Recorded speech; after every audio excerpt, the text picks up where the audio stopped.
اب پچھلی کافی آیات جو کہ جنگ احد کے تناظر کے اندر بیان کی جا چکی ہیں قرآن کے اندر اور اس صورت کے اندر، اب موضوع تھوڑا سا ہٹ رہا ہے اور نبی پاک صلی اللہ تعالی وسلم کی طرف مرکوز ہو رہا ہے، اور اللہ تعالیٰ اس آیت کے اندر حضور محمد صلی اللہ تعالی علیہ وسلم کی کچھ کوالٹیز کا ذکر کر رہے ہیں۔ وَبِمَا رَحْمَةٍ مِّنَ اللَّهِ لِنْتَ لَهُمْ، اور یہ اللہ تعالیٰ کی ایک خاص رحمت ہے، ایک خاص عنایت ہے کہ آپ طبیعت میں ان کی طرف نرم مزاجی رکھتے ہیں، لیکن یہ نرم مزاجی بھی اللہ کے بتائے ہوئے ان قوانین کے تحت ہی ہوتی ہے۔ لنتا کا لفظ یہاں پر جو استعمال کیا گیا بہت خوبصورت استعمال کیا گیا، یعنی عربوں کے ہاں جب فولاد کو مایا حالت میں ڈھالا جاتا تھا کہ اس سے مختلف چیزیں بنائی جائیں تو اس کنڈیشن کو لنتا کہا جاتا تھا۔ اگرچہ فولاد خاص کنڈیشنز اور مخصوص صورتحال کے اندر اپنی شکل کھو دیتا ہے اور مایا کی شکل اختیار کر لیتا ہے، مگر اس کے اندر سے وہ سختی اور وہ کوالٹیز جو کہ وہ پتھروں کو توڑنے کی بھی ہوتی ہے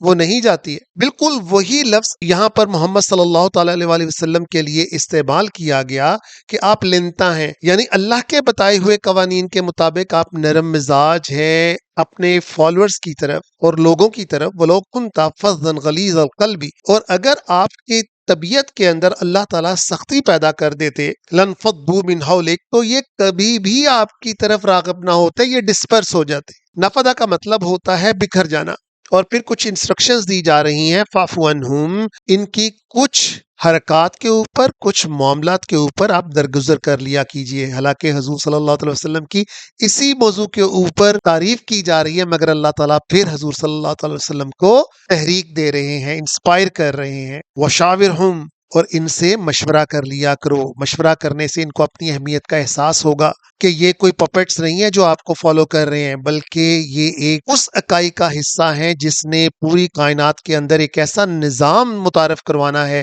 جس کو دیکھ کر لوگوں کو یہ یقین آئے گا کہ اللہ تعالیٰ کے قوانین ہمیشہ حق ہوتے ہیں۔ فی الامر، جب بھی کوئی کام پڑے۔ اور دوستو، مساجد جو اس وقت قائم کی گئی تھیں وہ بھی اسی مرکز کا، اسی نظام کا ایک حصہ تھی۔ مسجد وہاں پر یہ معنی نہیں تھا کہ آپ گئے ہیں مسجد میں نماز پڑھا، نوافل پڑھے اور گھر آ گئے، نہیں، مسجد کا مطلب ہی یہ ہوتا تھا کہ وہ ایک مرکز ہوتا تھا جہاں پر مسلمان آپس میں مختلف معاملات کے اوپر مشاورت کرتے تھے۔ فَإِذَا عَزَمْتَ، اور جب آپ کسی بات کے بارے میں عزم اختیار کر لیں اور وہ ہو بھی اللہ کے قوانین کے تحت، فَتَوَكَّلْ اللَّهِ، تو اس کے قوانین کے اوپر بھروسہ کریں۔ ان اللہ یحب المتوکلین، اور اللہ تعالیٰ تو بہت محبت رکھتے ہیں ان کے ساتھ جو کہ اس کے قوانین کے اوپر عمل کر کے جم جاتے ہیں، اپنے آپ کو اس نقطے کے اوپر قائم کر لیتے ہیں۔ تو پھر اللہ کی محبت کیسے نہیں ہوگی جو کہ ان کے بتائے ہوئے احکامات کے اوپر چلے اور کبھی بھی ان کو اپنی نظروں سے اوجھل نہ ہونے دیں۔ یعنی یہ قرآن پاک اور انسٹرکشنز اللہ تعالیٰ کی،